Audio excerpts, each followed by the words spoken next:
Today's episode of the Deep Fried Anything podcast is brought to you by Weirdest Apparel, a streetwear brand born from survival, rebellion, and curious creativity, designing sacred threads for strange times. Apparel by Riley Poor that speaks to rebels, mystics, misfits, and visionaries.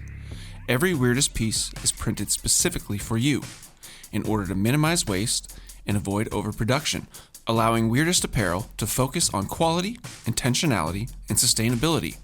So go support mindful streetwear from Weirdest Apparel at www.weirdest.shop. That's www.weirdest.shop. Don't indecently expose yourself to the public at large. Put on some clothes, weirdo, and make it Weirdest Apparel at www.weirdest.shop.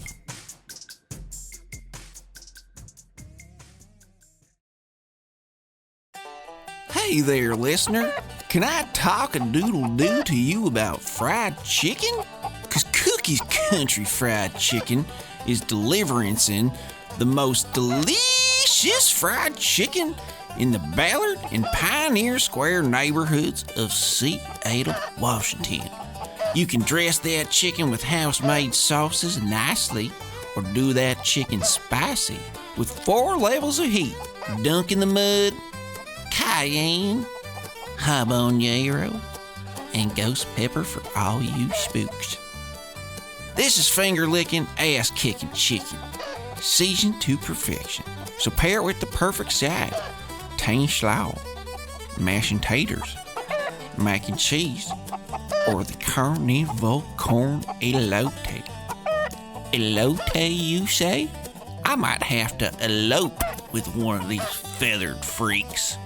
Bring your tenderoni in for some tendies, or the farmer's favorite, bone-in style, or stay in and shuck down a chicky sandwich by ordering online at cookiescountrychicken.com. That's cookiescountrychicken.com. Don't be a chicken shit. Try Cookies Country Fried Chicken today.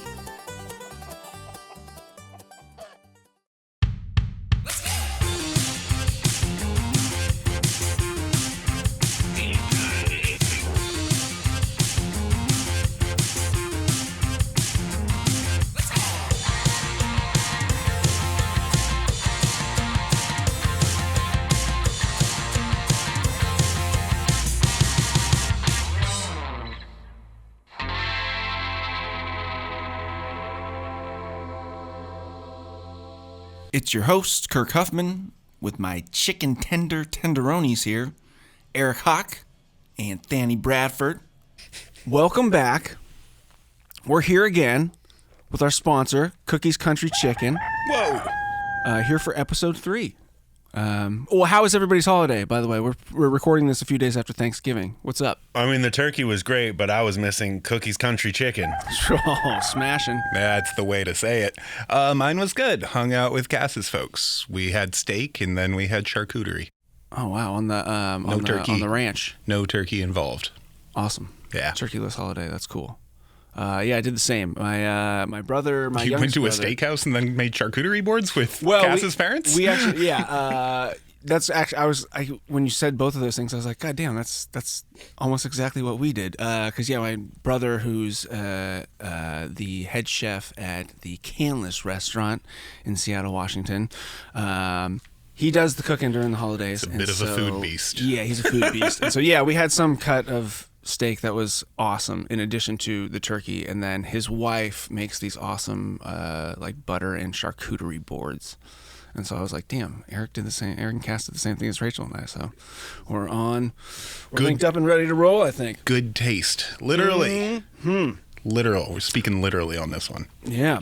Well, when we last left you, Lou Pearlman had experienced a sheltered existence during an adverse adolescence brought on by Lou's physical stature and the fact that his father Herman, and I found out this week that he went by Hi, classic just like Jewish nickname, Hi, for short, had his dirty laundry aired around town when it became public knowledge that Daddy Pearlman had fathered another child in an extramarital affair and was splitting his time between the two families.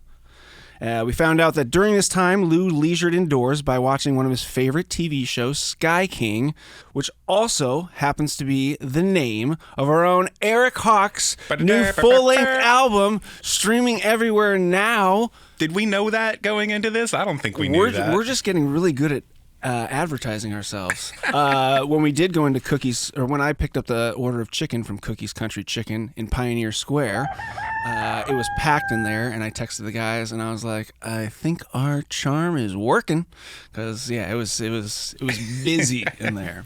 Getting some butts in the building, you know? Yeah. Well, the show Sky King, I looked it up. I watched like a good 3/4 of an episode on YouTube, and would you believe it, y'all? All three of us had no idea that the TV show revolved around a horse ranching vigilante cowboy from Arizona who doubles as a Cessna pilot and uses his small plane to track down criminals and pull off daring rescues, which... Isn't it ironic? Because our own Eric Hawk is a plane-flying, horse-ranching vigilante with a new record called Sky King, It's unbelievable. which is streaming everywhere now. You know what? I've got like one item left on my bucket list. I've lived a life of leisure and pleasure. We've done some cool stuff. I've never shot a gun out of an airplane. Whoa. And that is like toppermost. I shot a gun from a motorcycle. Really? Yeah. Add a piece of unexploded ordnance. Nice. Yeah. Nice. Actually, I did to add to my Thanksgiving experience.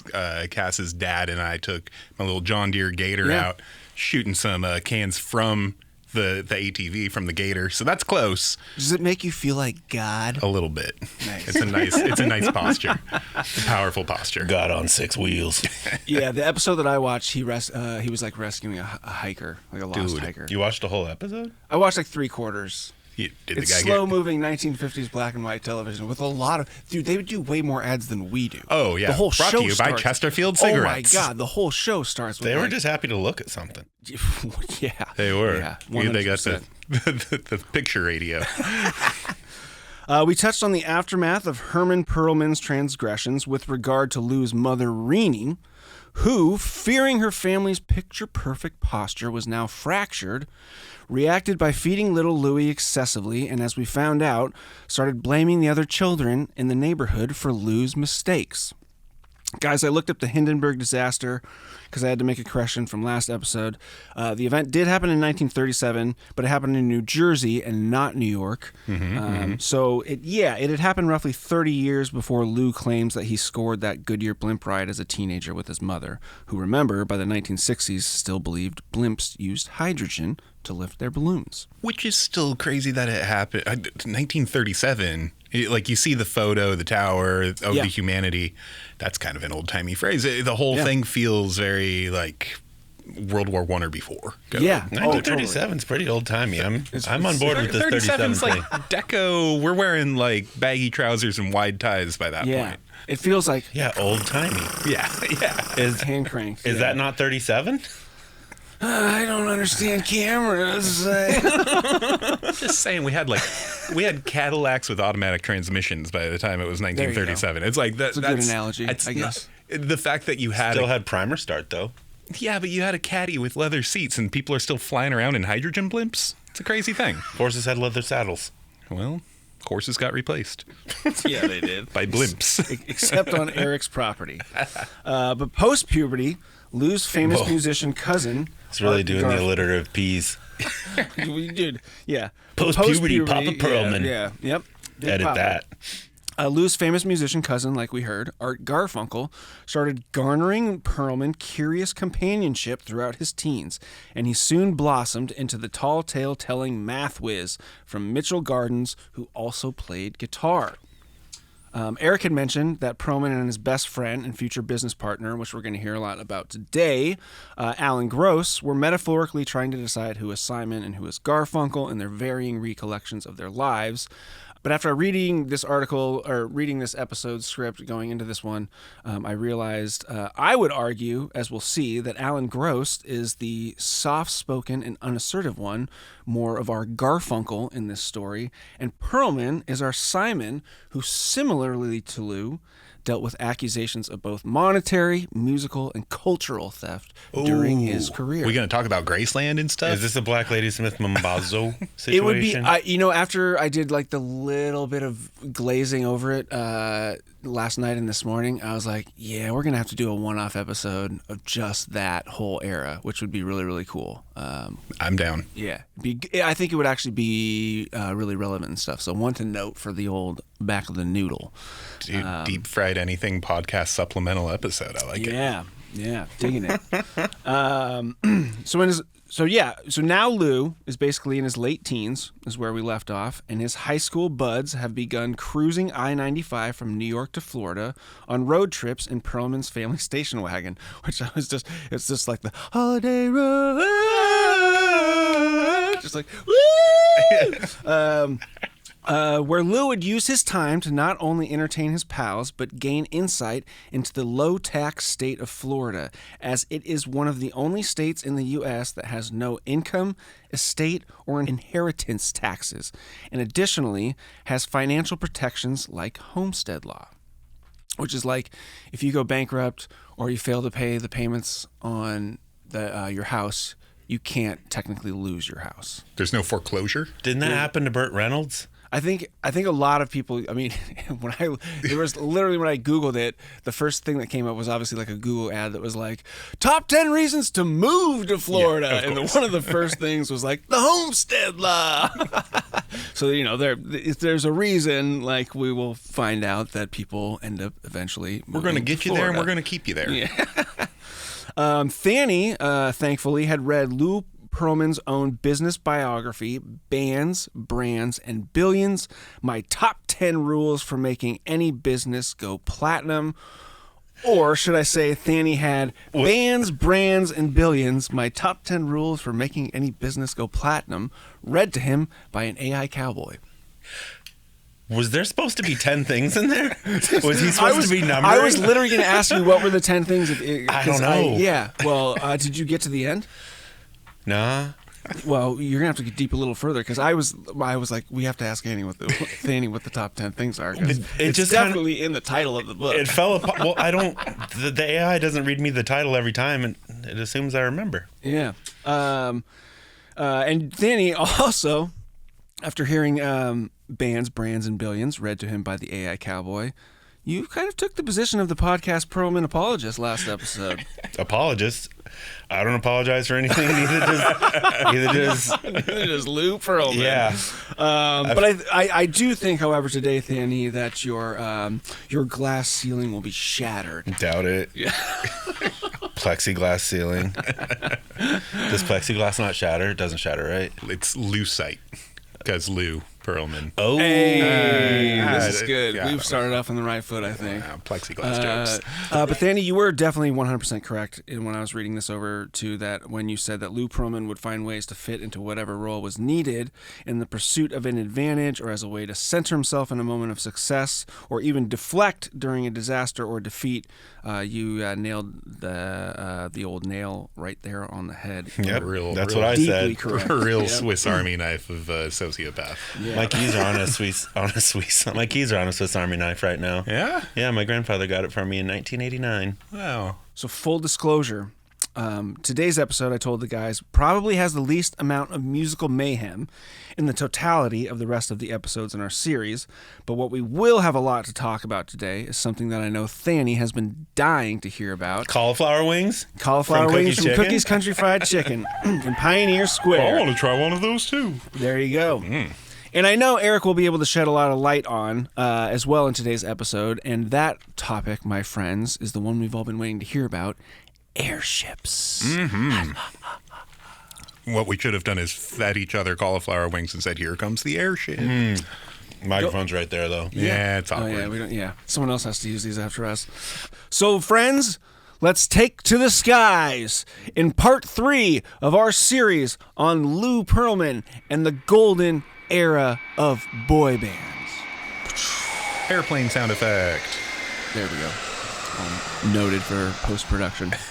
So here we go. By the mid-1970s, Alan Gross, Ray Sidan, a.k.a. Dogface from Toxic Avenger Part 3, and Lou Pearlman were all working for Goodyear at the Flushing and Teterboro airports while Lou finished getting his bachelor's degree at Queens College. And this is, I think, where we were talking about last week, where Lou actually does score this job with Alan Gross and Ray Sidan, and he kind of meshes that mythology into all these things of like, I got the blimp ride, which was actually Alan Gross's story, and I wrote the article for the local newspaper, which was, again, Alan Gross's story. So upon graduating in 1976, Pearlman had garnered the attention of one of his instructors, David Deutsch, who summoned Lou to his office to encourage him to turn one of his class projects into a reality, a helicopter commuter business that would shuttle busy and wealthy Manhattanites from their offices and homes to the area's outlying airports.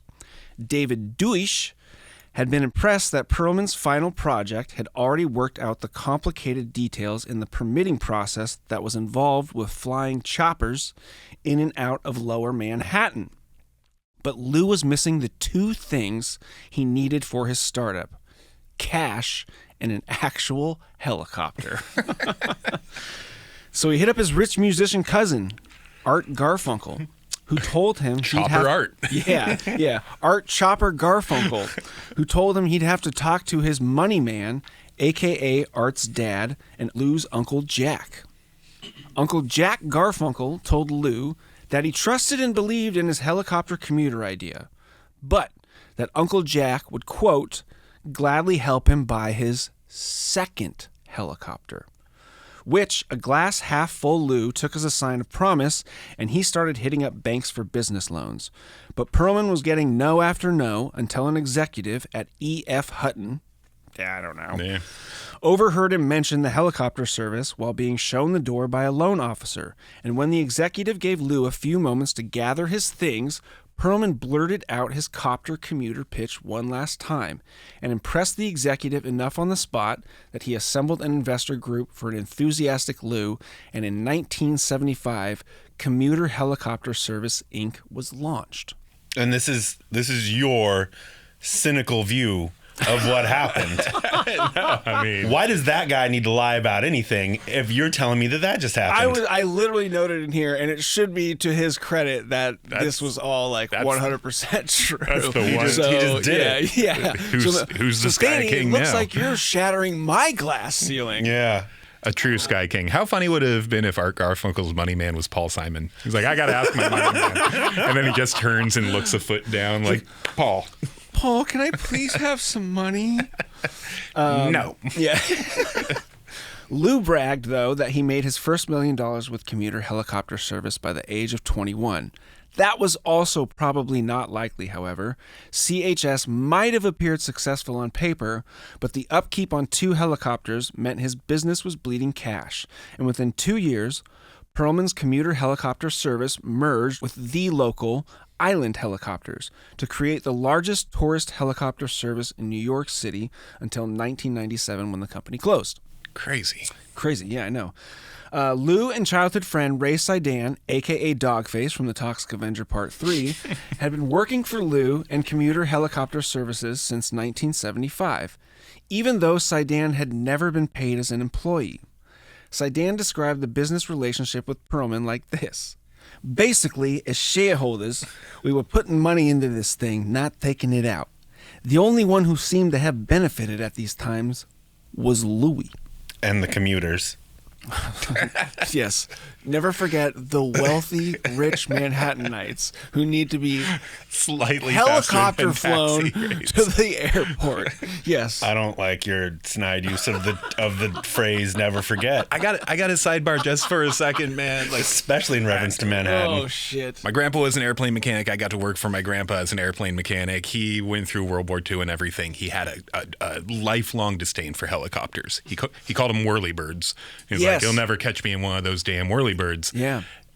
And instilled in me to this day, like, never, ever, ever take a tourist helicopter ride. Like those state fair helicopters with the glass bubble. don't. Yeah, Don't. yeah. Helicopters need crazy, like nearly every flight Perfect maintenance. conditions, right? To even Yeah, perfect. I mean, but they're like, they fly by pulling themselves apart. Like, there's so much rattling that happens in those, especially the older. Yeah, I like, have no idea. No, This is they're- good stuff. It's terrifying. Yeah, fuck. I mean, it looks terrifying just from an observer's point of view. So that's good insight, dudes. That's good stuff. I mean, You never catch me in one of those whirly birds. they do be crashing in Hawaii. And, Yeah. and also, living in Hawaii, I do know a lot of idiots that fly airplanes. Just like dumb wild. idiots. well, surprisingly, none of Lou's helicopters crashed, but we will see plenty of his blimps did. So. When CHS merged with Island Helicopters, neither Lou nor Ray were given jobs at the new company. I'm sure they snuffed them out from the beginning. They were like, just buy their fucking helicopters. These guys are ding-dongs. One of these guys is frickin' Dogface from The Toxic Avenger Part 3. But they did enjoy an arrangement with Island Helicopters that allowed them access to clients of Islands, who Lou would string a handshake network together with, and eventually, Pearlman had a long list of wealthy business travelers who Lou began to book commutes for, from the smaller Morristown Airport in Jersey to Newark, JFK, and LaGuardia. And Lou did so by using a leased Piper Aztec twin prop plane. Note, Eric, you know anything about this type of aircraft? That's a hot plane. Yeah, you need a multi-engine certification. You can't just jump in it as, a putt-putter. But that's a hot plane. Fast, like good range.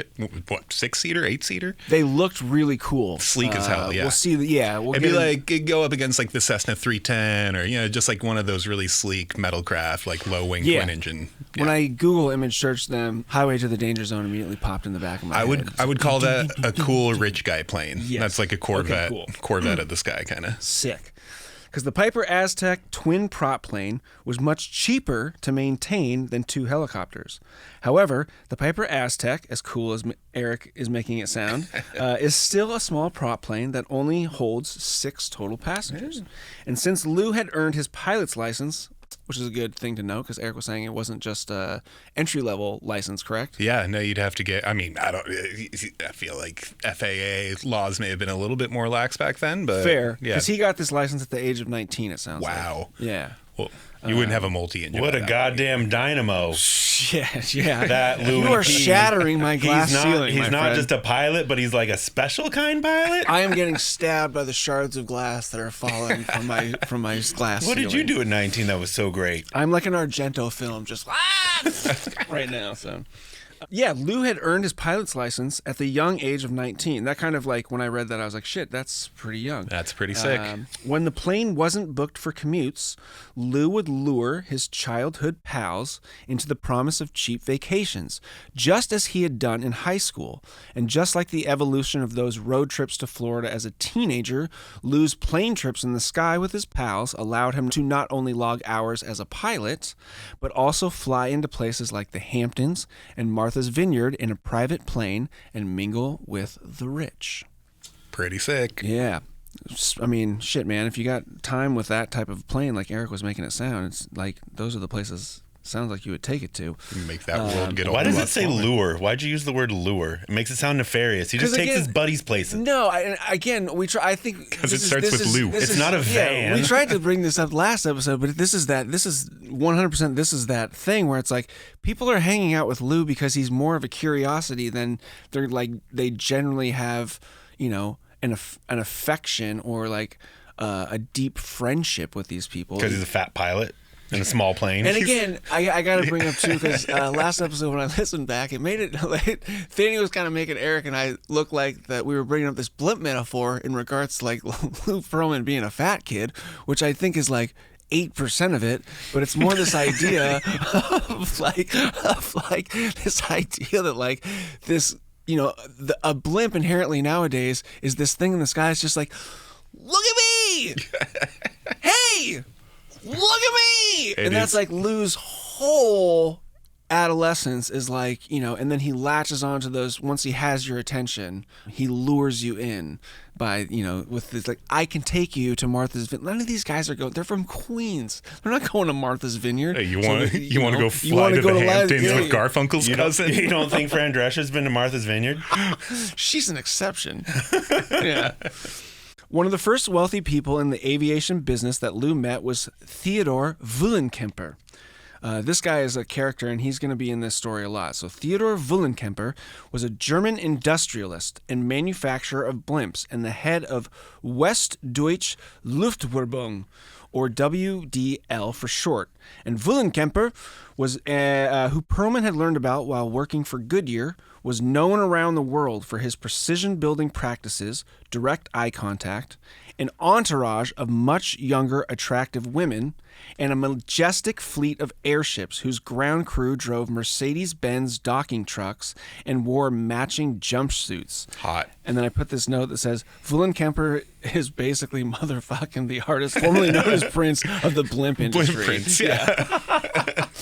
What up, Blimp Prince? Yeah, I just thought of all the stories where if you were in Prince's crew, band, the ensemble or whatever, and you went at the hotel down to get like continental breakfast and you weren't dressed up to the nines, that he would send you back upstairs. It's just like, it just sounds like this, his whole fleet is just like, again, like whenever they walk into a blimp hangar, there's just like smoke and, fucking stage lighting and shit. I'm picturing him dressed up like the Ben Adidas jumpsuits, like Ben Stiller's team in dodgeball. Yes, like the bad guys in dodgeball.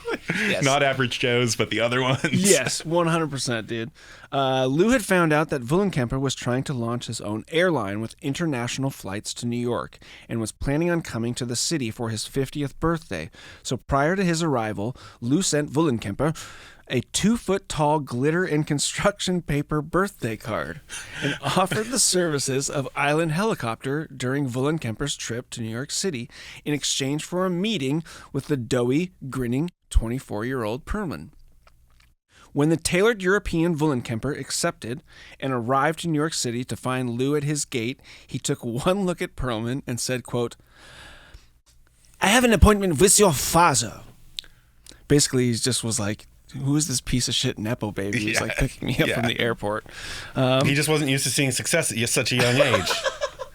At a dazzlingly young age. Yeah, again, shattering my glass ceiling. And, Pearlman, to his credit, yet again, describes that situation in the exact same way. Does it? Yeah.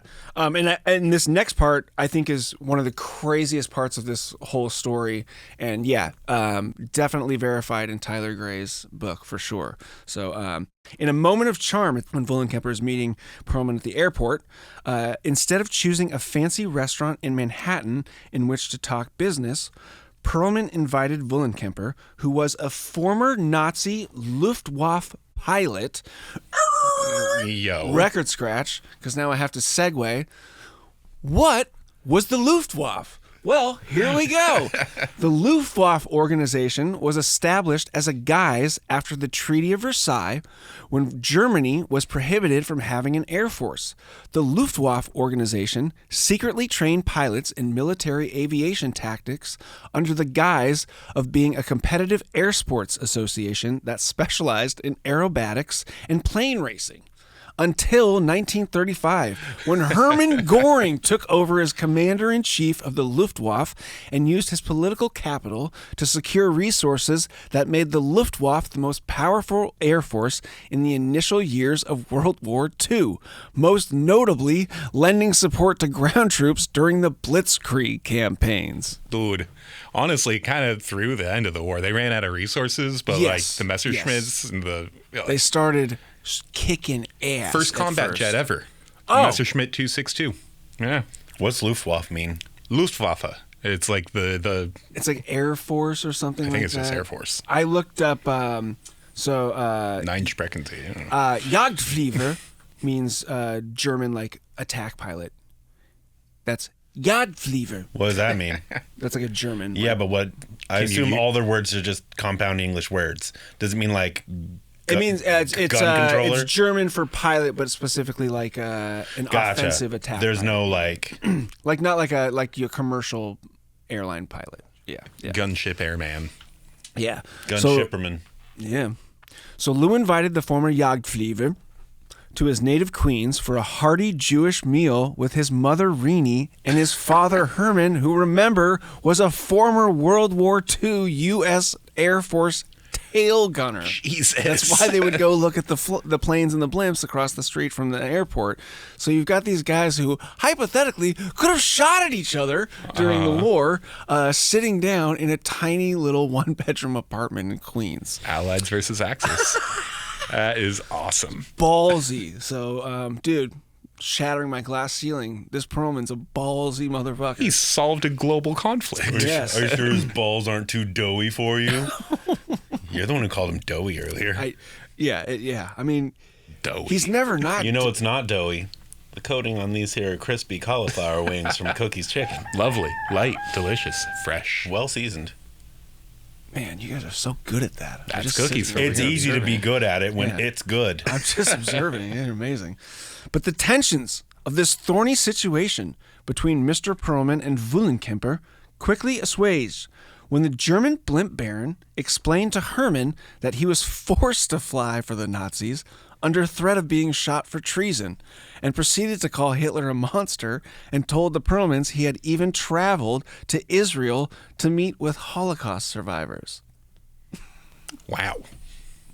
I just see him like, I Overcompensating just see him much? coming up with,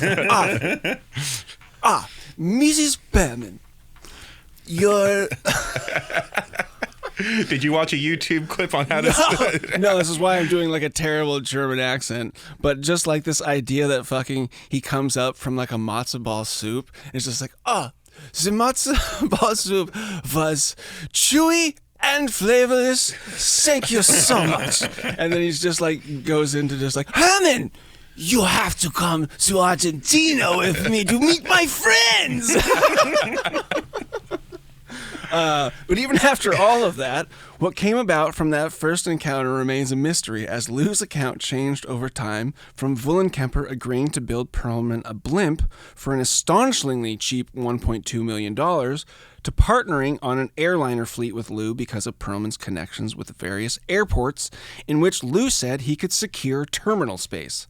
However, none of those claims ever materialized, and besides, Pearlman was still leasing small prop planes, like Eric described, and technically didn't own an aircraft of significant size enough to even compete with Pan Am and TWA, who were in the midst of trying to freeze out foreign competition in the late 1970s.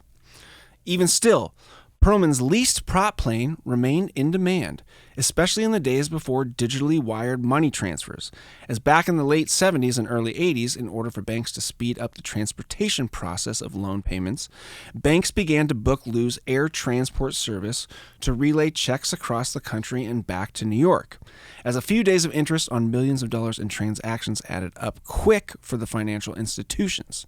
And with that, Lou all of a sudden had a quick cash business that allowed him to lease more jets in order to create a discount travel company that his buddy and business partner, Ray Sidan, a.k.a. Dogface from the Toxic Avenger Part 3, would set up the logistics for. And with more leased entry-level jets, that was the thing I learned in the Google, that these type of jets are called entry-level jets. Transcontinental Airlines Travel Services was born. And by 1979, all the connections to wealthy passengers and banks started to pay off, and Lou could tap upper echelon investors that could drop millions, and in theory, Pearlman could start purchasing 727s, 707s, 747s, and L-1011s by creating tax shelters for these hypothetical investors funding Lou's plane purchases. That was like the wheels, our cogs are moving.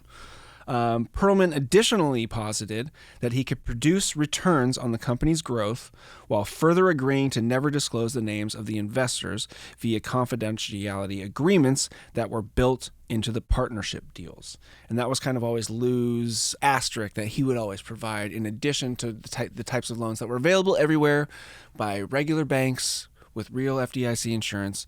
Lou always had this thing, was like, the public won't ever be able to find out that you're an investor in this if you don't want them to, which just sounds shady from the jump. Yeah. I wonder if he had a thing for Howard Hughes, because so much of this, like amassing a fleet, like undercutting competitors, like that's a great question. I know just from I mean, by that point in history, Howard Hughes would have been nuts and like a reclusive. Yes, and he's much older. shut-in, yeah. But I think it's a combination of him growing up during that time where there's like like going to the airport, the Pan Am luggage, and the whole thing is like it's this. No, it was experience. glamorous. Yeah. Yeah.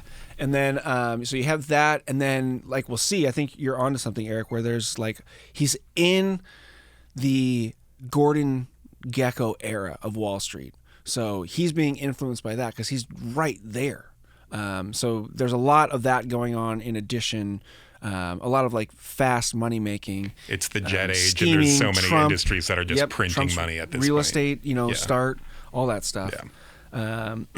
I heard Leonardo DiCaprio signed on to play Lou Pearlman in the biopic. God damn it, we're supposed to get something out of this goddamn podcast, and I thought it was going to be a movie based on the series. Just a movie based on the Son of a podcast bitch. itself. Yeah, just like, on our podcast, can't you tell we're really good at selling stuff? But just like his newspaper delivery business, the lore of his childhood love of blimps, and all the other tall tales told over time by Lou, something in Pearlman's plan, like Eric just said, just didn't add up. And neither Ray Sidan nor Alan Gross, who were still working closely with Pearlman to set up Transcontinental, neither could make sense of Pearlman's business model and investment proposals, with Sidan saying, "I've never flown on anything that said Transcontinental on it."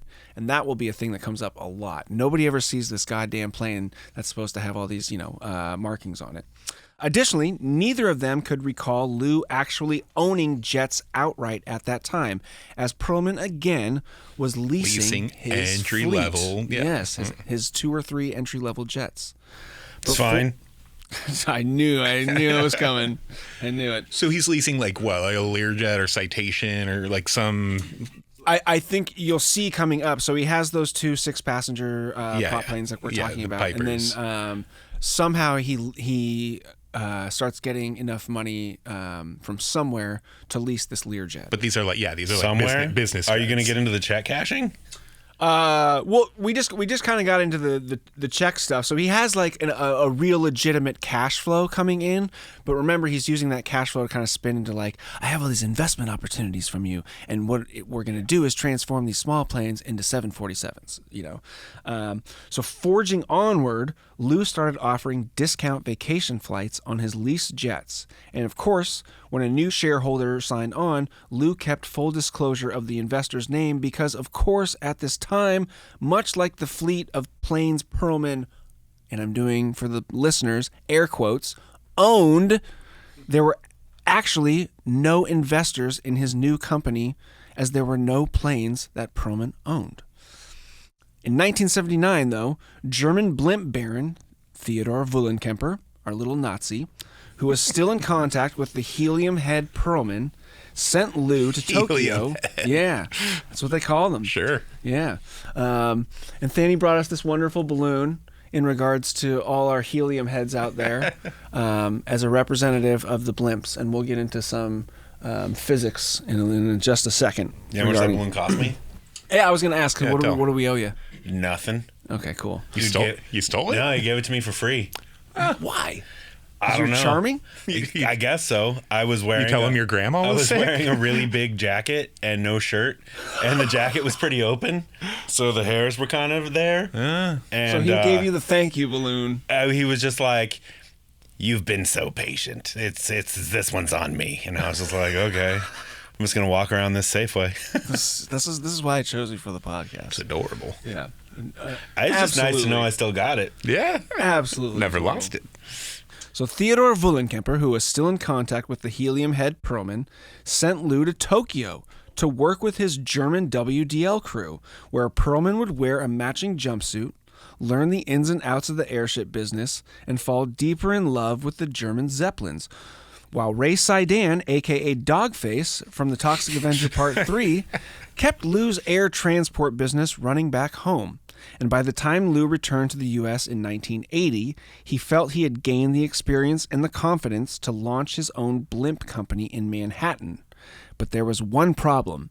And can you guys guess what Lou's problem was in starting a blimp company? I'm gonna guess the size of a blimp in Manhattan. Well, it's just the fact that he doesn't have a fucking blimp. There's that. Yet. But even if you did, where? I thought the guy was building him one for a very affordable price. That was what Lou would tell people that the meeting at his apartment with his parents. That's Hey, what this blimp what baron's came. gonna build me a He was blimp saying, for yeah, 1.2 he's gonna million build me a bucks. blimp for 1.2 million, and also I'm gonna help him secure terminal space at LaGuardia and JFK. Okay. But none of those things ever materialized, and there's no physical proof, like a purchase agreement, that Lou ever secured that blimp for 1.2 million. And furthermore, a problem with Lou starting his blimp company was that buying or even leasing a WDL airship would have cost Lou way more money than he had on hand or could come up with. But what he could come up with was a shortcut. And Pearlman purchased an old V-shaped industrial logging balloon, originally used to lift freshly cut timber from clearings in dense forest. You ever seen these things? Because they were all over Google as far as like Alaskan and Oregon logging. And I was like, well, Eric should be. Log blimp. Tell me more. Tell me everything. Do you have a picture for right there of it? I want to see one No, I too. don't. But I have a whole description because the logging balloon shape is such that the balloon has easily been mistaken for UFOs. So there's these big sort of round or kind of long, like football shape sort of thing that are wrapped in like a reflective material, and then basically all that dangles from them is a rigging that wraps around logs, and then they use it to get the logs up and over to where they can process them, basically. Yeah, and then they're all tethered. All this stuff is like tethered together, so it's just a simple line.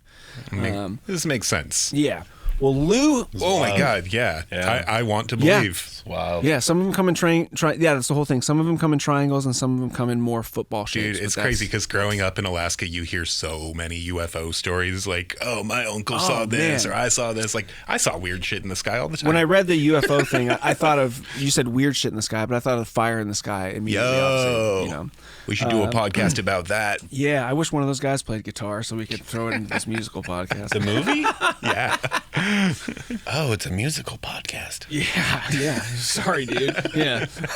Grab a bass. Aw. Which one of you fractured alien probe souls can play a lick? But Lou had this logging balloon hacked in two by manufacturers, who then reconnected the frame with scraps to form a traditional oblong cigar shape before a fabricator then designed fins and a gondola to replicate a much sturdier WDL blimp. Don Guth, who was a teenager in 1980 when he worked on the skeleton of the craft with the manufacturing crew, described the monstrosity as... And this is where our helium balloon comes into play. Let's see Can it. we open this thing up? How do I open Yeah, we just Scissors, I think. We used we to have just bite them back in the day. You know, you Bite them. yeah. How do we open this thing? Oh, scissors. Ooh, Swiss Army knife. Oh, man. Look at this. Ooh, what? Oh, You have a Swiss Army knife. you told me to look at something, so I was looking. Yeah, use the scissor. Cut the corner with the scissor. Ooh, Jesus. scaring me now. Call 1-800-SCARE ME NOW. Oh, there you go. Was that a Miss Cleo? yeah. 1-800-SCARE ME NOW. Calling me now. Yeah. Hey, come on now. So here we go. Don Guth, like I said, who was a teenager in 1980 when he worked on the skeleton of the craft with the manufacturing crew, described the monstrosity as... Make sure you get enough helium.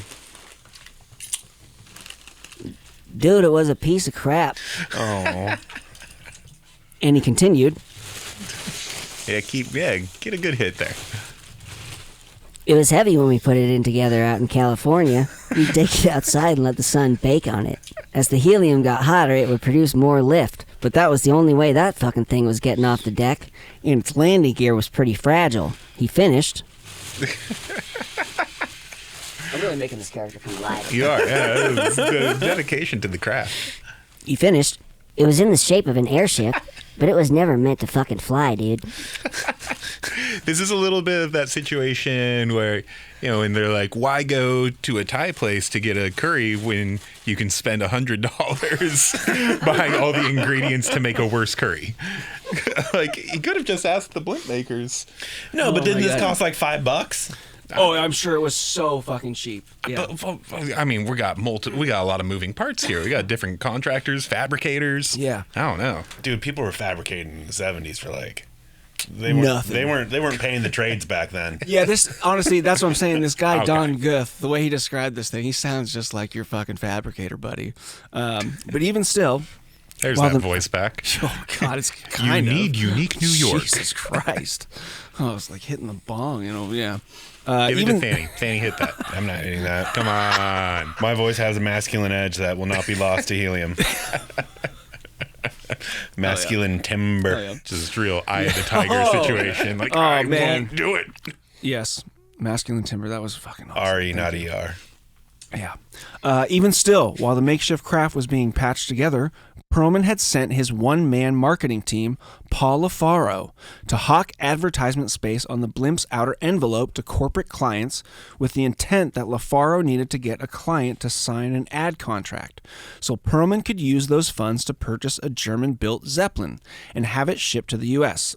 But LaFaro was never told that Lou was building a substitute blimp in California on the cheap, just like Danny just said. So in the meantime, LaFaro, who said that he, quote, had great presentation. Whoa. Yeah, LaFaro sounds like he was definitely throwing kikis and voguing at NYC ballrooms. I mean, this guy sounds like literally everything that came up about him sounds like he would be a fucking awesome Saturday night. Like a really good night in this era of New York City. Every fucking club. Dude, yeah, he has an in.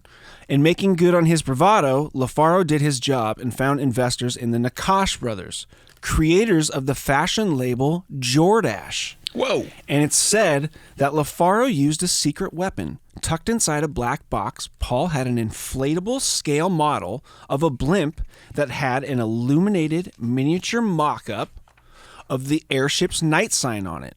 And the blimp miniature was what won the Nakash brothers over, with LaFaro saying, "On would come our night sign with the 8,500 bulbs, and I told the Nakash brothers, it's a moving sign, and I had one set up for Jordache. The Nakash brother Joe got so excited, he exclaimed, 'I want to be your partner!'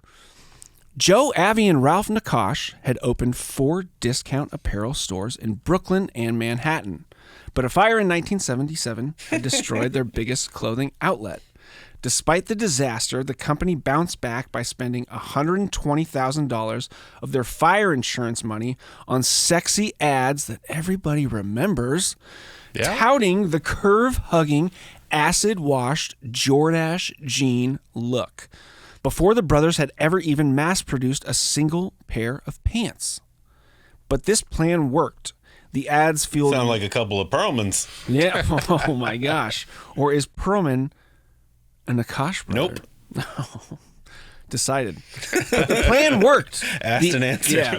The ads fueled rabid demand for a quickly produced product that made the Nakash brothers multimillionaires, and Jordache part of the designer jeans trend of the 1980s alongside brands like Calvin Klein. And observing Lou Pearlman was inspired. Does this man get into the gene business?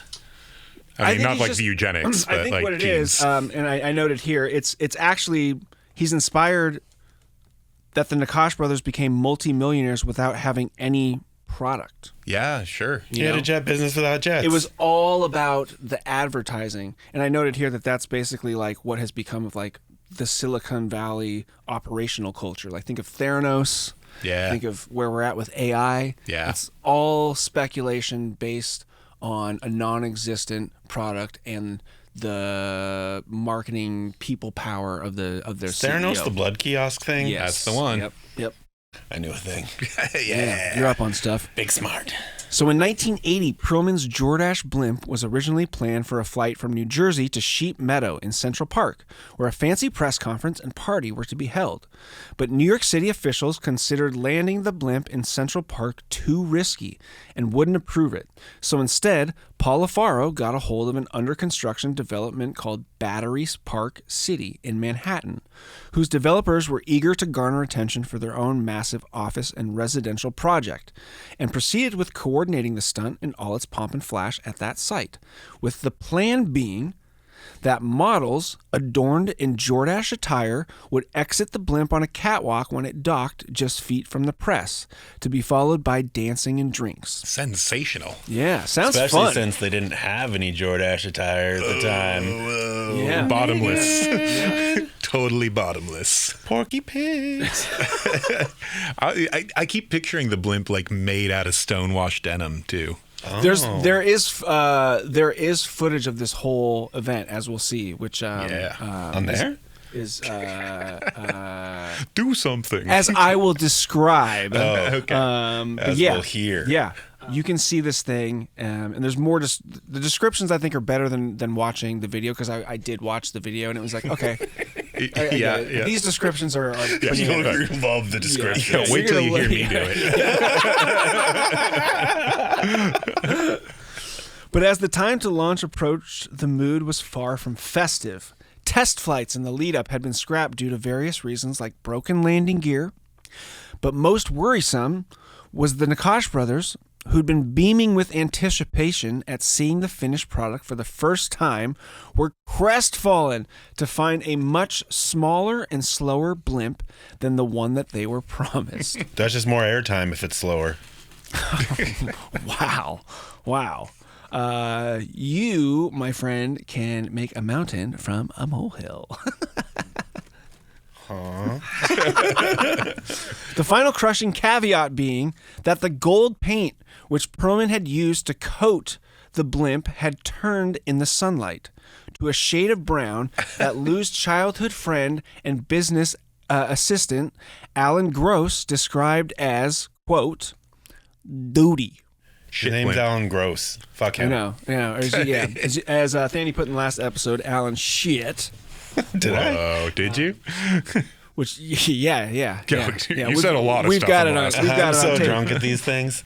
I know. Alan Gross described it as, or Alan Shit described it as duty. So you can imagine, and that's what I was going to say about, I watched the video, it looks like a flying floating turd. I believe it. Legitimately. Cigar-shaped. Yes, cigar-shaped, slightly deflated. The Cool. gold paint, though, also reminded me of just like the era we're talking about, this Trump era, where you just like slather some gold on it, it makes it look exquisite or, expensive. The inconsolable Nakash brothers, upon seeing the blimp, decided they wouldn't be attending their own promotional event. From Tyler Gray's The Hit Charade, he describes a home video, which everybody can see on YouTube if you look it up, Yeah, just describe it. taken on October 8th at the Jordache launch party like this. The blimp looked more like something out of a grade school science fair than one of the majestic German bullets shown in Paul LaFaro's promotional video. It sputtered to about 30 feet up and floated limply before spiraling into a lopsided clockwise circle. The blimp could only go right. Like an escaped party balloon, it corkscrewed toward the end of the airstrip and hung up on spiny pine trees. There, near a trash dump, barely a mile from where the Hindenburg disaster had unfolded, Lou's first blimp expired. The saggy mess splayed out like a flag for failure. Oh, the humanity. That's awesome. I forget how Lou describes this. So, suddenly, though, from life's lemons, Lou Pearlman Yeah. was making lemonade Luminade. once again. Lemonade. A little round of applause for Lou. As press outlets like the AP, the United Press International, and even the New York Times, who originally had no interest in covering Pearlman's PR stunt, suddenly took a curiosity with the story and footage from the event that various local TV news stations were running, with one of the outlets declaring in its top story, quote, The blimp goes limp. Tonight at 11. That became a very young Jerry Seinfeld. Meet my girlfriend. She's 17. What's the deal with blimp food, huh? Yeah. So the blimp goes limp tagline gave Jordache more press than they were after, with Lou saying of the incident, "It wasn't the sort of publicity we'd hoped for, but as I told the Jordache brothers, their name was all over the news that night. They were glad to get all that attention and relieved no one was hurt." But the sweetener in Pearlman's metaphorical lemonade recipe really came in the form of his insurance claim. The insurance company rightfully claimed that their coverage was based on the original specs Pearlman had submitted on the blimp, which were those of German manufacturer Westdeutsche Lufthansa, and not the materially misrepresented logging balloon. But in court, Pearlman's defense team presented its own documents that proved Pearlman had in fact provided the insurance company with updated specs of the modified logging balloon, which curiously, the insurance company never adjusted its coverage on, and just as curiously, Pearlman never griped about having to pay a higher premium on a much larger and fancier German Zeppelin, even though he knew he was planning to launch a Frankenstein blimp that was again described by the people who assembled it as something that was... Yeah. Instant callback. Never fucking meant to fly. I forgot what the thing was. Yeah. This goddamn thing was never fucking meant to fly. So with the insurance company having been outmaneuvered by an even greedier... The hybrids. Is it too much? The hybrid's weird. Really? Yeah, only be helium or My only be shitty normal. Queen's accent isn't like... No, the hybrid with the helium in your regular voice is off-putting. Wild. All right, we're good now. We're good. Yeah, time is money. So with the insurance company having been outmaneuvered by an even greedier adversary in Pearlman, they had no choice but to award Lou a $2.5 million settlement, It's enough for 2 blimps. as well as the $18,500 he'd paid into the policy up until the crash, which was far more than it cost him to build his doomed airship. Now that Pearlman had the cash funds he'd always needed, he circled back to Theodor Wollenkemper, our little Nazi. But Alan Gross, or as Stanley calls him, Alan Shit, had then left Goodyear to work for Lou on the promise that he'd become a principal in Transcontinental. And he'd already sank a good portion of his savings into the business. Gross was smelling a rat. Especially Just after himself. That's all he's smelling. Especially after realizing what a shoddy blimp Lou had built, and upon seeing the insurance company documents disputing Lou's claim, Gross had his suspicions confirmed. Feeling used, Alan Gross wrote a letter to Wollenkemper to alert him to Lou's double-crossing ways. Yeah, see? Now he's being a rat. He smelled it, then he was it. Yeah, I stand by Alan's shit. I also think this is kind of where people... Not only is Alan Gross figuring out that Lou's, kind of being a manipulative and a con man, but I think other people are realizing that because Lou is a con man and someone not to be trusted, that he's also really easy to take advantage of. Right. Like those things kind of go hand in hand together when you have a bunch of people who work to get the best deals out of things they want to Like, pursue. I can weaponize this. Yes, 100%. I can take this ambitious. 100%. Yeah. So feeling used, Alan Gross wrote a letter to Wollenkemper to alert him to Lou's double-crossing ways. But when Pearlman caught wind of the letter and Wollenkemper wrote a disregard back to Alan Gross saw firsthand what Lou's experience in business school and as a stint at the head of a real company was doing to his helium head buddy from Mitchell Gardens. Pearlman began barking in tape-recorded phone conversations with Alan Gross, saying, Alan, you're owed money. You'll get money. I do have qualms about people trying to discredit me, deface me, and check me out, hurting me, and maliciously trying to discredit me. People who bullshit and make phony accusations that they did work that they never did will get zero. And Pearlman continued to gross, I really think you're going to attack me and try to do violence. If something happens to me, it should be noted that you're the only enemy I currently have. I'm a bitch when I have to be a bitch. That a real quote? That's a real quote from a tape recorded conversation. Put it on a Pearlman. t-shirt. Yeah. Put it on a shirt. I'll put it on a shirt. And I have a little note in here, like we were just talking about, like Eric was picking up on. It's my personal belief that after Wollenkemper had dinner with the Pearlmans and then gets this note from Alan Gross that, like, hey, he's like not someone to be trusted. Wollenkemper like sees Lou as straight up a mark, and he sends Lou to Japan to train with his crew, thinking like, oh, build his confidence. He had to get the other Axis power. Yeah, yes. He's building his own axis of power. And Lou idolizes him and will lease and buy blimps because of this trip, So by 1982, Lou Pearlman was rich. Transcontinental now had 3 offices on 5th Avenue in Manhattan, while Lou still lived in the same one-bedroom apartment that his parents owned. But when his father passed away earlier that same year, Lou struggled with this idea. Say bye to high. Oh, wow. Put that on a t-shirt. Let's go.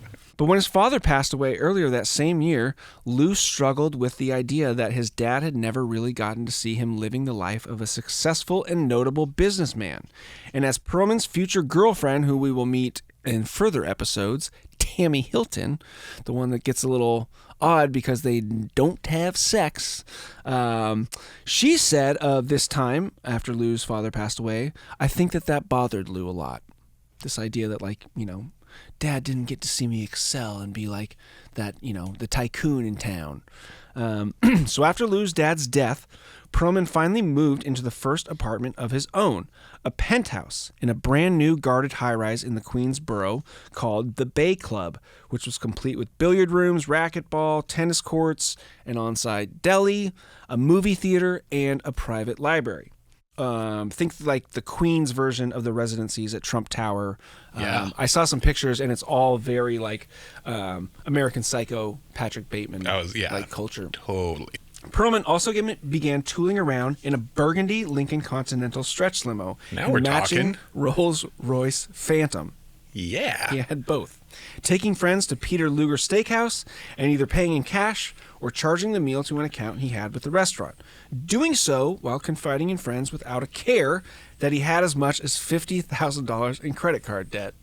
It's like, dude, what are we doing? If you build it, they will come. That's the whole thing. He's just like, charge it to my tab. I got $50,000 worth of credit card debt on my fucking card. This isn't the only money I owe. Burgundy Rolls Royces come on trees. And meanwhile, taking notice of these behaviors was Lou's other childhood friend and business partner, Ray Sidan, a.k.a. Dogface from The Toxic Avenger Part 3. I'm going to watch that.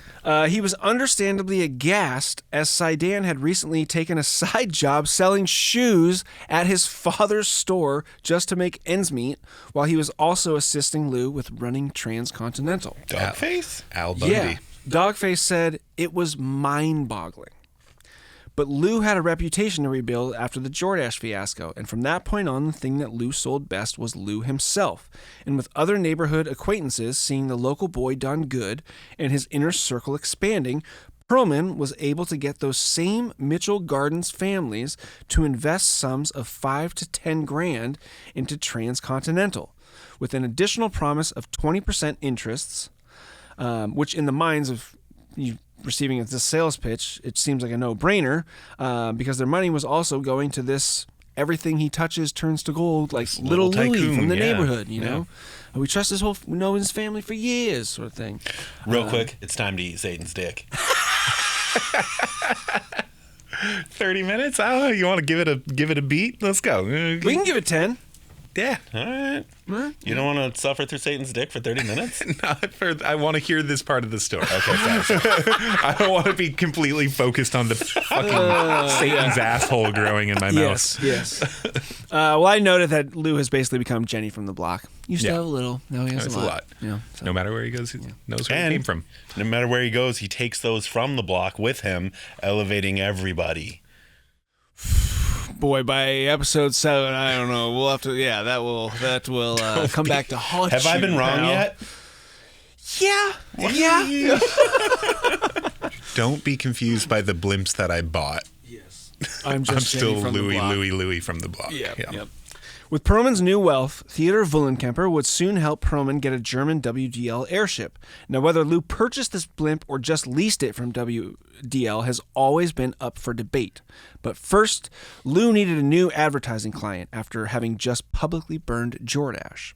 So Pearlman called up the regional vice president of McDonald's, Dick Christian, before crashing Christian's offices in New York with a video presentation and a 20-foot self-inflating McDonald's blimp mock-up that wowed Christian just as much as Paul LaFaro had wowed the Jordache brothers with his miniature airship. And in 1985, McDonald's would jump on board as the first advertiser on Pearlman's newly acquired German WDL blimp, allowing Lou a chance to take his newly dubbed Airship International, this is another side company he's starting, blimp company public through Wall Street bankers and financiers. So that fall, Lou arranged a meeting on a 50th floor conference room of the New York City Midday Club. Fancy.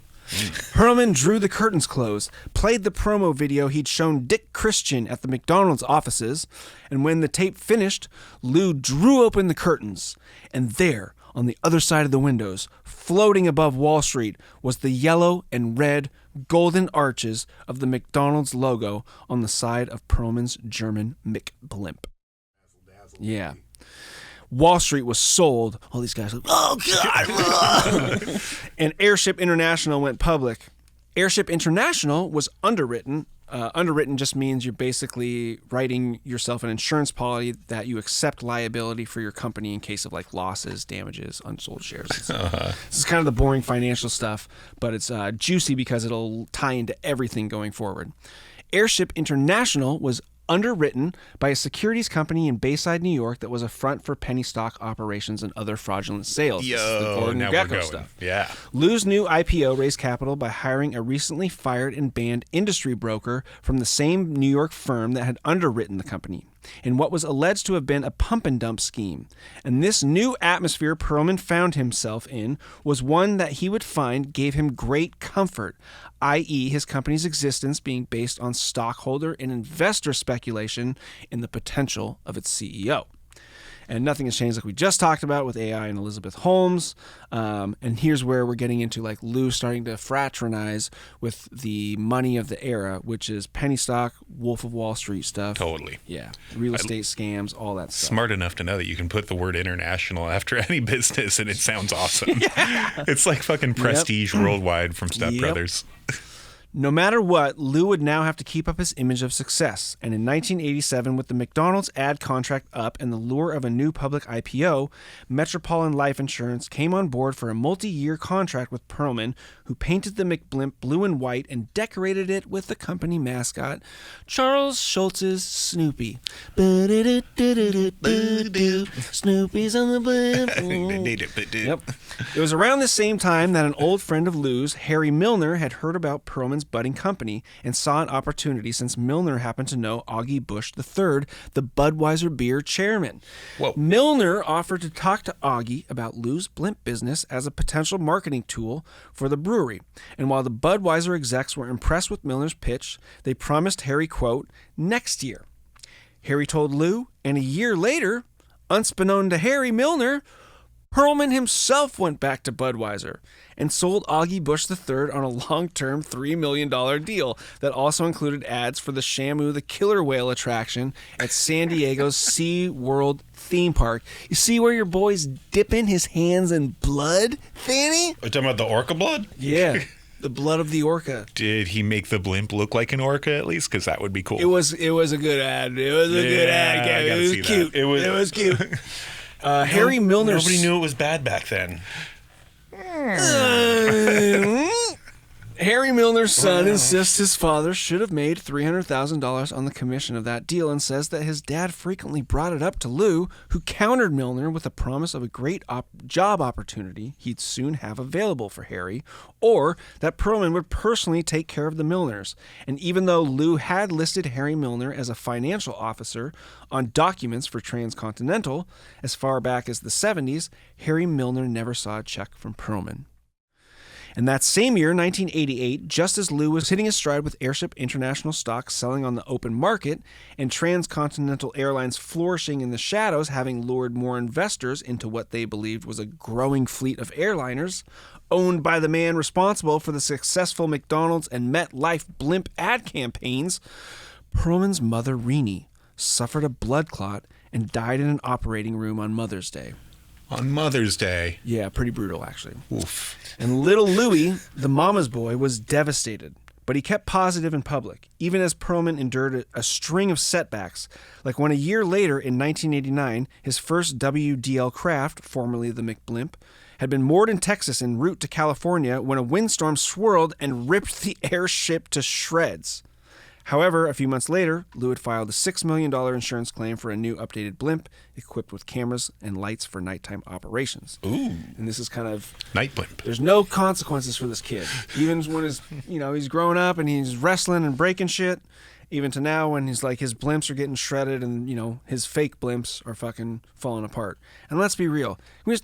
Eric brought this up last episode, but blimps are a stupid fucking way to travel. I can't even believe that a blimp was trying to go from Texas to California. Of course it's going to be shredded to fucking bits. Insane. Seems insane. Alan Gross said this, or Alan Shit said this of Lou's behavior after his mother's passing. Lou no longer had a looking over his shoulder, so he intensified his scheming ways. He seemed to grow greedier and shadier, and the people he associated with had questionable moral values. As long as he had people to feed his ego, his negative propensities grew exponentially. And by this time, both Alan Gross and Ray Sidan, a.k.a. Dogface from the Toxic Avenger Part 3, had enough. Fuck this. Ray Sidan, a.k.a. Dogface from the Toxic Avenger Part 3, cashed out his Airship International stock worth $7,000, and Alan Gross settled with Pearlman's lawyer for $11,000, which was about half of what Gross was owed for the timesheets he kept while working for Transcontinental. Later, though, Lou would describe that he generously helped Alan Gross buy a Hyundai Excel. Oh. So all is forgiven. Like a first-year Hyundai Excel. Yes, yeah, yep. A joint venture between North and South Korea. It was at this time in 1989 that Pearlman would not only need new revenue, but a new friend as well. The revenue would come in the form of exclusively offered insurance and investor savings accounts that Pearlman arranged and assured were FDIC insured and further backed through major institutions like AIG and Lloyd's of London. And these type of savings accounts are going to be a feature of the Lou Pearlman thing. He's always have a savings account with me, save your money with me. This doughy man from Queens. The new friend ended up being a debonair man who would become Lou's longest, wealthiest partner and influence Pearlman's lifestyle and aspirations more than anyone else in his life. His name was Julian Bencher. Julian Bencher, a proper Englishman, was the son of an eccentric entrepreneur and world traveler who built the spirits company Campari Group. Bencher had an enormously wealthy upbringing and would often joke that he was cursed with a lavish childhood full of rides in Rolls Royces, private jets, formal dining, and teams of servants. Days before Julian's 14th birthday, his father came home for lunch to inspect a tiling job on the family home's roof and fell from a scaffolding 20 to 30 feet high and died instantly, leaving Julian's mother at the helm of the Campari Group, while a devastated Julian watched a scuffle ensue over his father's share of interest in the company because Julian's great-uncle, the executor of the will, wasn't keen on the idea of a widow and an aimless teenage Julian who hadn't been attending school expecting an inheritance. Oh, fuck off. Oh, fuck off, you. Oh, damn, it's any skill. You can't make me. Look at me when I'm talking to you. Fuck off. Yeah, cool. So Julian went back Campari to... is bugs. Yeah, he's Liam Gallagher. So Julian went back to and graduated from school and got a position as a merchant banker at one of the most exclusive financial institutions in England, BZW, a subsidiary of Barclays. Julian returned to the trustees of his father's estate, who, while grinning, denied Julian his inheritance, telling Bencher his father had a further mandate in the will that required Julian to make £1 million on his own before being allowed to touch his family's money. Sick. So like Pearlman, Bencher too had a fascination with blimps from a young age.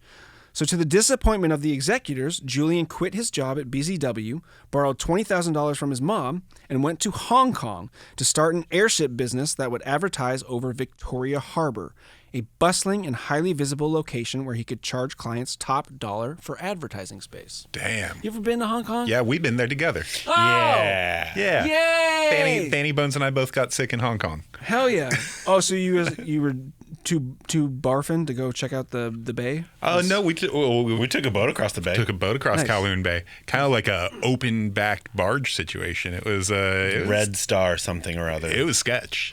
Yeah, Awesome. you had to time your rampy-doo on I really did. because it was all like, "Roo, roo," and they were like, now. So squeak, squeak, squeak. Oh my goodness. Yeah. So soon, Bencher convinced reps from the Blimp Company of a high-profile, often corrupt Australian tycoon named Alan Bond to join him in the Harbour's Civil Aviation Authority for a discussion on potential advertising campaigns. You guys have looked up Alan Bond. He looks like L. Ron Hubbard, but into blimps instead of boats. Yeah. He has this amazing building in Hong Kong. Don't know if you guys saw it while you were there. The Lippo Center. We saw all the buildings. It looks like something out of Blade Runner. Is it the Fucking cool. Does it kind of look like dark and- look like a beard trimmer? It's like dark. You know the one with the half moon on the top. Dark and pyramid-ish. Oh, Yeah, probably. I mean, all the buildings light up every night and play music. It's beautiful. beautiful. It's like the world's biggest building show or something like that. Yeah. So you pretty much see them all. We like suck. light up Atlanta, but good. But cool. Yeah. Bond's people would suddenly back out of the meeting to attend to the fact that Alan Bond was being investigated for financial frauds that eventually would go down as the biggest corporate collapse in Australian history. And here is where Bencher saw an opportunity in Bond's troubles. Bencher confirmed with some real estate friends of his that the parcels of land that Bond's company owned in the UK for blimp operations were worth twice their book value if Bencher could open the land up to more intense land use designations. And with that knowledge, the cash-poor Bencher devised a modest backdoor approach to making a bid for Alan Bond's airship industries. Airship Industries and Airship International are two different things. These assholes can't get creative with how they name their companies.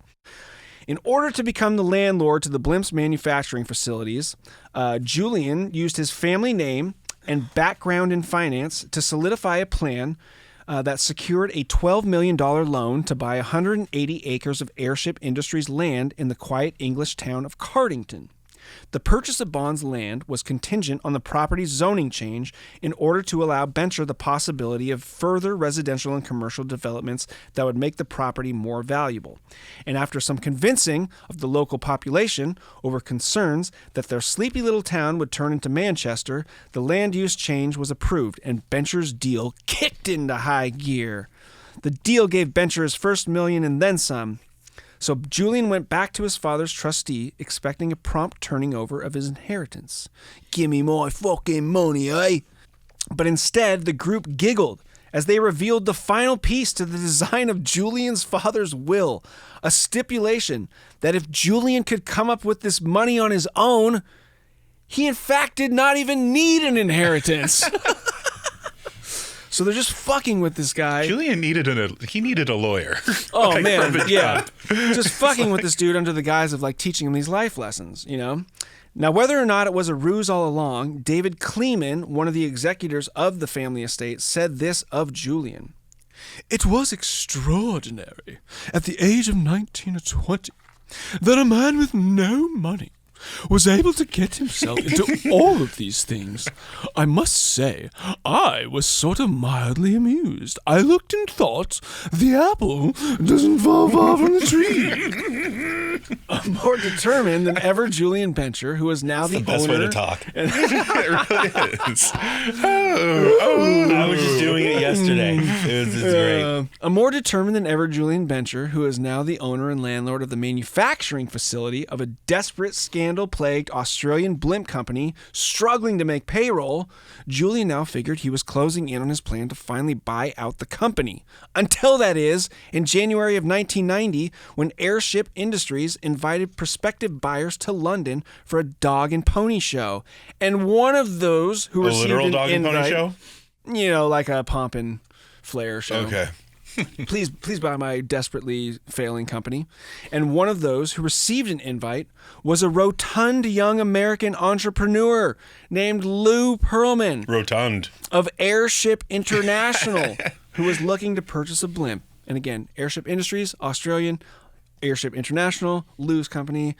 Get creative, guys. This sucks. Don't have to. When the name of your business advertises what you do, I mean, people have to ask. Hey, aren't what you the guy idea from means. Airship International? No, I'm the guy from Airship Industries. You Sorry, at the sorry. Airship convention last summer, Yeah. and Okay, now I kind of get how it could be problematic. yeah. After a formal meal with the other prospects and attendants at the Intercontinental Hotel, Pearlman leaned over to Julian Bencher, who was seated next to Lou, and whispered, "Hey, are you available for dinner after this?"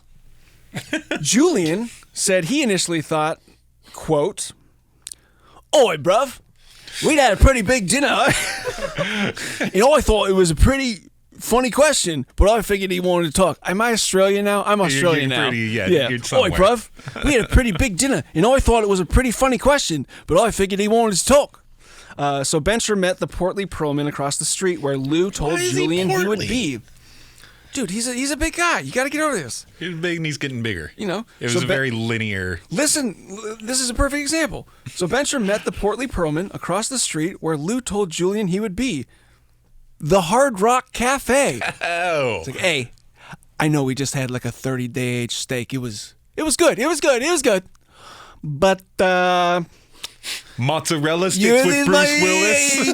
They do this thing where they slice the potato, they kind of scoop a little bit of the potato out, and they put cheese and bacon in there, and He's like doing twice it's baked crazy. potatoes. And for some reason, I think they put it back in the oven, so it's twice baked. Can you believe that? Oh, Jesus Christ! And sometimes I fucking Bruce love this Willis place. is there. You never know. Yeah, they someone when I'm leaving, I'm buying some of the Pearl raspberry jam. I'm telling you, buddy. Wait, you can buy jam there? I don't know. I just it's always a guarantee that something from Pearl Jam is going to be in Hard Rock Cafe. Oh, gotcha. yeah. I thought it was a drums thing for a second. Oh no. Pearlman had heard from other industry executives that day that Julian had made blimp loads. You guys see what I did with that one? Yes. Blimp loads. He made blimp loads of cash on his land. I don't think blimps can hold that big of a load, though. They can barely hold people. They're a stupid way to travel. Yeah, it's a terrible way to travel. But Lou figured that Bencher had other ambitions in the airship business, and Lou wanted to hear the young Brit's story and what he envisioned for himself. So while Julian left out mention of his family's estate, Bencher told Pearlman how he'd come to land an ownership deal. All the while, Lou was assuming that Bencher had control of his inheritance. And with that, Pearlman began to suggest that Julian invest in Airship International, which an intrigued Bencher said of Pearlman's push, "Oi, bruv, to me it was funny that it was a public company because it only had one blimp." But Bencher was still curious what the fellow airship entrepreneur had up his sleeve. So Julian decided to fly to New York to check out Lou's operation and was picked up in Pearlman's new Learjet. Here you go. Here you go. The tail numbers of which Bencher noticed ended in the letters TC, which Pearlman said stood for Transcontinental. Bencher remembers thinking, quote, "Oi, bruv, I couldn't figure out how a company with one blimp could afford to be flying around in a Learjet. But Lou said, oh, no. My private company, Transcontinental, pays for the jet." It was on this plane ride that... Was it really a custom tail number thing? Because when I bought a truck during the pandemic, and my license plate was my initials and the year I was born. Whoa. But That's a trip. That just happened, though. Yeah, It's not like I made it happen. This was the only instance that I read about in all my reading and research that anyone put together either a tail number or anything. Like they were saying, no one ever saw a plane that had Transcontinental on it. And Julian Bencher's the only one that thought, like, oh, I saw TC. So it just... I'd also like to say that in the book, I am in the boy bands era, and this dude, not there. I'm going to say that you cannot get a vanity N number from the FAA. I think they just assign it, but that's like fun razzle-dazzle to be like, Yeah. And I think if Tango Charlie. Lou probably got that plane and was like, immediately like, oh shit, Sweet I Providence. lucked out. Yeah. That's a gimme. November Tango Charlie. It was on this plane ride that Pearlman began to tell Bencher his personal saga, a half-cooked version of the Lou Pearlman myth which would evolve and get smoothed out over time, full of half-truths and exaggerations amongst full-blown lies. Tales of the Blimp Baron, the entrepreneurial superhero with the lemonade stand, the breakfast newspaper delivery boy, his cousin Art Garfunkel, the helicopter hatch in business school, the merger with Island, how Lou had secured airline routes for Wullenkemper, and Transcon's limited partnerships through investor accounts for plane purchases. And the check cashing. The core of all that Pearlman told to Bencher was bullshit. But at the time, from Julian's point of view, it seemed plausible, as Bencher himself had swashbuckled his way into his tycoon status in his early 20s as well. And while Bencher had done so truthfully and legally, Julian came away from the flight and meeting saying, Lou struck me as someone who knew what he was doing. He's flying around in a Learjet. Oi, bruv, Lou struck me as someone who knew what he was doing, eh? He's flying around in a Learjet, and I loved his story. He had the same sort of blimp vision that You I are had. getting more and more Crocodile Dundee with it. And I was curious, but I wasn't that curious. And that's why I think you're saying, like, when it's like, why isn't Julian Bencher around during the boy band stuff? It's because, No, he's not even around during like the blimp and airplane stuff. This is a person I've never heard of. Oh, well, that's because Lou is like facilitating so much stuff from, as you'll see, from Bencher and saying that it's his own work. That Bencher at one point Like just... Lou Pearlman owns Campari? Lou never said that. We'll get into this right now, but yeah, it's basically like Bencher figures shit out pretty quickly and takes a back seat to this fucking music industry bullshit. Bencher was not interested in Lou's one blimp company, so by late 1990, still acting as the company's landlord for the truly hurting Australian-owned blimp maker Alan Bond, Julian knew he was legally in a position to take possession of the manufacturing facility if Airship Industries missed their rent by as little as 30 days, so Julian began a delicate finance dance. The finance dance, very similar to Men Without Hats' safety dance. Back to Australia. Yeah, there we go. Yeah. Bencher bought $1 million worth of stock in Lou's Airship International, which as a foreign national, Julian could buy at half the value of the stock's lowest recent trading price, which came out to about 90 cents a share. With Julian Bencher's purchase of roughly 1.1 million shares of Pearlman's Airship International, it infused Lou's company with an immediate $1 million in cash that Pearlman could use to pay down a loan on one of the Australian-owned blimps that was for sale in Airship Industries' fleet. That way, Pearlman would have his blimp, Alan Bond's Airship Industries would make the banks happy by getting their loan payments up to date, having moved $1 million in debt off its books. And all the while, Julian Bencher sold off a third of his recently purchased Airship International stock, that's the stock of Lou's, that he'd bought from Lou, instantly pocketing 20% in profit because he's a foreign purchaser. And what remaining shares Bencher owned and held onto allowed him to maintain a deep stake in Pearlman's company. This motherfucker has some aptitude for his altitude. Oh! Meanwhile, Pearlman and Bencher were quickly becoming fast friends, with Julian having invited Lou to spend some time at his family estate in the UK, where Pearlman was asked to sit with Bencher's aging mother for dinner. And while dining, Lou nervously pressed so hard on a sterling silver knife with Julian's dead father's initials on it that Lou snapped the utensil in 2 pieces. Despite this embarrassing blunder, he just fucking ruined his dead dad's personal fucking silverware. You mean feat of strength? Incredible. Oh my god. Lou's time Also, does there, silver snap? maybe it was a feat of strength. Fuck me, I don't know. But this time there impressed upon Pearlman the kind of chauffeured opulence that was possible. He's having an oh shit moment coming from his dry cleaning business family, clearly out of depth. And I made a note here that it's basically his Jesse Spano and Showgirls moment. It's a Versace.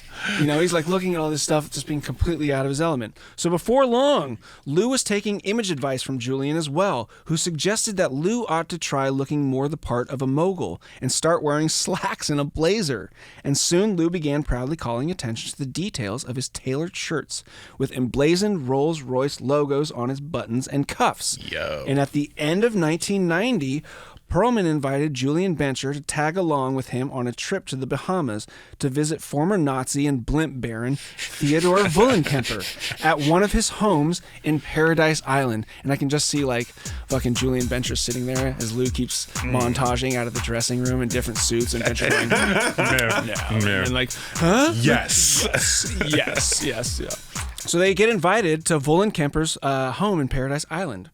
Of Lou and Theodore's relationship on the trip, Bencher said, quote, "Oi, bruv, Wollenkemper is referring to Lou the whole time as his son. First off, it's none of my business, right?" But with Bencher still believing Wollenkemper to be a silent partner in Lou's transcontinental side business, Julian continued, "Oi, bruv, it really lent credibility to the story. Now remember, I'm not trying to verify anything. This is a casual visit. I'm interested, but I'm not invested in transcontinental or anything. We were standing at one stage on a piece of property over the Wollenkempers, a big piece of property on a bluff overlooking the water. A beautiful piece of property. He said, I bought this to build a fabulous home. But then he said, I don't need it. And one day, all you see, this will all be Louis. He's my son. He's the son I never had." Which, it must be said, is a stark contrast to the way Wollenkemper described his affiliation with Lou years later in 2008, when he remarked, "We had a casual, personal friendship, mainly because I was a fan of his boy groups. I met Pearlman about once a year for a few hours within the scope of such events." It's my terrible German accent. No, you're a real Michael Caine over here. It's very impressive. Bencher also had this to say in 2008 of the trip to this spot of Wollenkemper's in the Bahamas in 1990. And I think this is very interesting, and this is why Bencher sort of doesn't show up after all this stuff, even though he still continues to finance Lou all the way into the early 2000s, is because Bencher is realizing there's just something fucking astray here. Nothing is making any sense other than the fact I can take advantage of this situation, like we were talking about. Yeah. Lou doesn't make any sense to anybody, but I'm curious to hang around him because, one, I can take advantage of him, and he kind of seems like a cool hang. Kind of seems like a goofy hang, you know? Yeah. So Bencher's had this to say in 2008 of the trip to the Bahamas in 1990. "Oi, bruv, it could have just been a fantastic setup. It was done brilliantly. If, oi, bruv, indeed, that's what was done." And that is where we'll pick up for part 4 of our series on Lou Pearlman and the golden era of boy bands. That's crazy to me. 18 years go by, and this guy who's, we'll see, has more influence on Lou's life going forward than anybody else, has no idea if 18 years ago he was a mark as well. Like, that's crazy. You know, it's just like everybody is so, and I think this is just the thing with Pearl. Like, we never ever. Tyler Gray does his best to get as much things, certified and verified as he can with a book, and he's a Rolling Stone, writer, and he struggles to make sense out of everything. And I that's one of my favorite quotes out of the whole thing was like. And you see Julian Bencher like whoops Lou's financial ass at every turn, yet still when Lou takes his fall, he's going, wait a minute, was I being fucking misled in this shit the whole time too? And I just, because I'm smart, I just made my way out of it. Yeah. So yeah, in next episode it really gets into the fun pop culture. Smart is a spectrum. He was signing, like, Pearlman is constantly signing checks that he has no business cashing. 100%. Yeah. And was openly, admitting at these dinners that he's $50,000. Yeah. So anyway. Did Bencher ever get any of that Campari money? No. As from what I understand, no. Crazy. I think maybe his mother got a little something. Yeah. But it sounds like, it actually, yesterday there's a brand new interview with Julian Bencher, and he's still in the game, and he's basically like leading the charge of building these airships that are blimps that are able to drop off like really heavy cargo in places where there's no airstrips. Well, It sounded like he was like, yeah, we're working with Lockheed Martin. And I was like, oh, I know what that cargo is. I know what that cargo is. Yeah. But he did also say like humanitarian aid. Which I was like, humanitarian aid in Venezuela. Yeah. We're going places. But hey, we don't really have a whole lot of things to promote. We just want to thank Cookie's Country Chicken again. Thanks, Aaron, for the spicy guy. Oh my That was gosh, fun. yeah. And Didn't really kick my ass that much. I sweated a little, but I think it was mostly in my head. It was anticipation sweat. Yeah, you guys are just locked into the spice now, which I think is fun. I wanted to hurt a little. Yeah. I'm hanging with it. I think probably the middle of it. That looks a little dusty. Yeah. And then we want to thank Riley. I've been wearing his weirdest apparel, which you guys can get. I got mine over there. Online. I'm about to put Fucking it on. cool. He sent us some shirts, which is really awesome. Thanks, Riley. And then lastly, we just want to say thank you. We've actually been getting a lot of comments, and we have like a bunch of Patreon subscribers now. Not a lot, but like a good like half dozen, which is exciting for us. That's 'cause we're pretty good. knuckleheads. So again, we just want to say thank you, and just keep sharing, talking about the podcast. We're doing our best too, but we also got to like produce these things. And then we want to say thank you to Third Wheel Podcast Studios again for having us. They've been kicking ass with all the production stuff. So keep sharing, keep liking, keep subscribing, keep commenting, and we're going to keep doing this as much as until it's not fun anymore. So That's it. Yeah. Real quick. Shoot it out. On you making fun of all those blimp company names for being not close or too close to what they were. I mean, I just found out that this was a music podcast because it's called Deep Fried Anything. There we go. Thanks, guys. I have to pee. Don't believe in God. Don't believe in me. Thanks, guys. We'll see you next time on the Deep Fried Anything podcast.